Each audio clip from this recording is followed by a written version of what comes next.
Hello అండి. ఈరోజు నేనైతే మంచి స్వీట్ రెసిపీ చేసి చూపించబోతున్నాను. అదేనండి, పంచదారతో గవ్వలు ఎలా ప్రిపేర్ చేసుకోవాలో చేసి చూపించబోతున్నాను. ఇవి చాలా సింపుల్గా ఎవరైనా కూడా చేసుకోవచ్చు. టేస్ట్ అయితే చాలా బాగుంటుంది.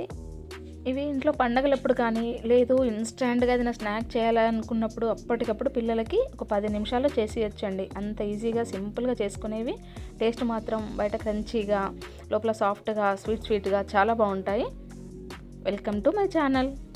ముందుగా దీనికోసం నేను ఒక బౌల్ తీసుకొని దానిలో 1 కప్ వరకు మైదా పిండి తీసుకున్నాను. దానిలో చిటికెడంతా సాల్ట్ వేసుకొని ఇదంతా బాగా కలుపుకోవాలి. ఇక్కడ మైదా పిండి ప్లేస్లో మీరు కావాలంటే గోధుమ పిండి కూడా వేసుకోవచ్చు. ఇదంతా కూడా సాల్ట్ బాగా పట్టించిన తర్వాత ఇప్పుడు కొద్దిగా నెయ్యిని బాగా వేడి చేసుకొని ఇందులో వేసుకోవాలి. ఇలా వేసుకున్నప్పుడు అది వేడిగా ఉంటుంది కాబట్టి కొద్దిసేపు స్పూన్తో అలా కలుపుకున్న తర్వాత మనం చేత్తోనే పిండిని అంతా కూడా బాగా రబ్ చేస్తూ కలుపుకోవాలి. ఈ నెయ్యికి బదులు కావాలంటే కొద్దిగా ఆయిల్ వేడి చేసుకొని వేసుకోవచ్చు, లేదంటే బటర్ అయినా కూడా ఏది అవైలబుల్ ఉంటే అది వేసుకోవచ్చు. ఇలా వేసుకొని పిండిని అంతా కూర్చోండి, ఇలా పొడి పొడిగా వచ్చేంత వరకు బాగా కలుపుకోవాలి. ఇలా కలుపుకోవడం వల్ల అవి క్రిస్పీగా చాలా బాగుంటాయి గవ్వలు. ఇలా కలుపుకున్న తర్వాత నెక్స్ట్ దానిలో కొద్దిగా వాటర్ వేసుకుంటూ పిండిని సాఫ్ట్గా కలుపుకోవాలి. వాటర్ ఒకేసారి వేయకూడదు, లూజ్గా అయిపోతుంది కాబట్టి కొద్దిగా వేసుకుంటూ మనం పిండిని నెమ్మదిగా కలుపుకోవాలి. మనం నెయ్యి వేసాం కాబట్టి వాటర్ ఎక్కువగా పట్టవు. ఇలా కలుపుకొని సాఫ్ట్గా అయిన తర్వాత మనం పక్కన పెట్టుకోవాలి. ఇప్పుడు కొద్దిగా పిండిని తీసుకుంటూ చిన్న బాల్స్లా చేసుకొని పట్టుకొని పెట్టుకోవాలి. గవ్వలకి మనం కొంత పిండిని తీసుకొని కొన్ని ముద్దలు చేసుకొని పక్కన పెట్టుకొని కొన్ని చేసుకున్న తర్వాత అయినా ఫ్రై చేసుకున్నాక మళ్ళీ మిగతా చేసుకోవచ్చు. ఇక్కడ నేనైతే కొంత పిండిని తీసుకొని ఇలా చిన్న బాల్స్లా చేసి పక్కన పెట్టుకున్నాక ఇప్పుడు మనం గవ్వలను ఎలా ప్రిపేర్ చేసుకోవాలో చూడండి. మనం ఇంట్లో ఫ్రై చేసుకునే గరిటె ఉంటుంది కదా, దానిపైన ఈ విధంగా చిన్న బాల్ని పెట్టి ఇలా ప్రెస్ చేస్తూ చేసుకోవాలి. మనం ఇంట్లో గవ్వలు చేసుకుని చెక్కపీట ఉంటేనేమో దానిపైన చేసుకోవచ్చు, లేదు అంటే ఇది అందరి ఇంట్లో అవైలబుల్గా ఉంటుంది కదా, ఇలా చాలా సింపుల్గా ఈజీగా కూడా మీరు చేసుకోవచ్చు.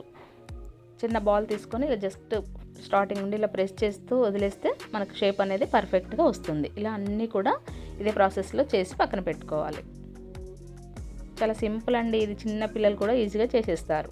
ఇలా అన్నీ చేసుకున్న తర్వాత ఇప్పుడు మనం డీప్ ఫ్రైకి సరిపడా ఆయిల్ పెట్టుకున్న తర్వాత బాగా హీట్ అయిన తర్వాత మంటను కాస్త మీడియం ఫ్లేమ్లోకి అడ్జస్ట్ చేసుకొని ఇప్పుడు ఒక్కొక్క గవ్వలను మనం ఇంతకుముందు ప్రిపేర్ చేసుకున్న గవ్వలని దీనిలో కొన్నిగా వేసుకోవాలి.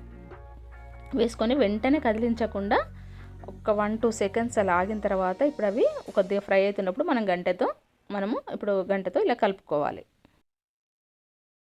అవన్నీ కూడా ఈవెన్గా ఫ్రై అయ్యేట్టుగా అంతా కూడా అటు ఇటు టర్న్ చేసుకుంటూ ఫ్రై చేసుకొని ఇలా మంచి కలర్ వచ్చిన తర్వాత ఇప్పుడు మనం వాటిని ఆయిల్ నుండి సపరేట్ చేసుకోవాలి. చూడండి, కలర్ అయితే మంచి గోల్డెన్ బ్రౌన్ కలర్లో వచ్చాయి కదా. ఇలా అయిన తర్వాత వీటన్నిటిని కూడా ఒక ప్లేట్లోకి తీసుకోవాలి. ఇదే ప్రాసెస్లో మిగతావన్నీ కూడా ఈ విధంగానే ఫ్రై చేసుకోవాలి. ఇలా మంచి కలర్ వచ్చిన తర్వాత ఇప్పుడు ఆయిల్ నుండి తీసుకోవాలి. ఇవి చాలా సింపుల్గా ప్రిపేర్ చేసుకోవచ్చు అండి. గవ్వలు అనేవి అప్పటికప్పుడు పిల్లలు స్కూల్ నుండి వచ్చేసరికి కూడా 10 నిమిషాల్లో ఇవి ప్రిపేర్ చేసి పెట్టవచ్చు. ఇప్పుడు ఇలా అన్నీ ఫ్రై చేసుకొని పక్కన పెట్టుకున్న తర్వాత ఇప్పుడు పంచదార పాకం ఎలా చేసుకోవాలో చూద్దాము. ఒక బౌల్ తీసుకొని దానిలో 1/2 కప్పు వరకు షుగర్ వేసుకొని కొద్దిగా వాటర్, అంటే ఆ షుగర్ అంతా తడిసేంత వరకు వాటర్ వేసుకొని ఇలా కలుపుకోవాలి. మంటను మీడియం ఫ్లేమ్లో పెట్టుకొని ఇలా కలుపుతూ ఉండాలి.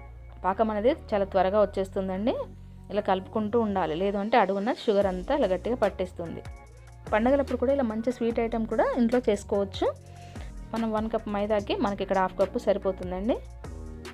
చూసారు, ఇక్కడ మనకు తీగ పాకంలాగా కనిపిస్తుంది కదా, అలా వచ్చేస్తే సరిపోతుంది. ఇప్పుడు ఈ టైంలో మనము కొద్దిగా ఇలాచీ పౌడర్ను మంచి ఫ్లేవర్ కోసం ఇందులో యాడ్ చేసుకొని మళ్ళీ ఒకసారి అంతా కలుపుకొని స్టవ్ ఆఫ్ చేసుకోవాలి. ఇలా చేసుకున్న తర్వాత ఇప్పుడు మనం ప్రిపేర్ చేసుకున్న గవ్వలని ఇందులో వేసుకోవాలి.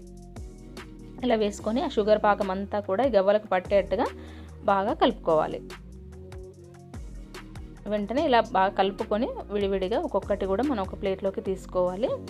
మనం బాగా చల్లారేదాకా అందులోనే ఉంచామనుకోండి, షుగర్ అనేది పైన బాగా పెరిగిపోతుంది. వెంటనే ఈ విధంగా తీసేసుకొని మనము తినేయచ్చు. అంత సింపుల్గా ప్రిపేర్ చేసుకునే గవ్వలు టేస్ట్ మాత్రం చాలా బాగుంటాయండి. ఆ షుగర్ పాకం అనేది మనకి గవ్వల లోపల వరకు వెళ్ళి తింటుంటే టేస్ట్ అనేది చాలా బాగుంటుంది. పైన ఈ విధంగా క్రంచీగా, లోపల సాఫ్ట్గా, స్వీట్గా చాలా బాగుంటాయి. మీరు కూడా ఒకసారి గవ్వలని ఈ పండగకి తప్పకుండా ట్రై చేయండి. ఈ వీడియో కనుక మీకు నచ్చినట్లయితే లైక్ చేసి షేర్ చేయండి, అలాగే సబ్స్క్రైబ్ చేయండి. Thanks for watching.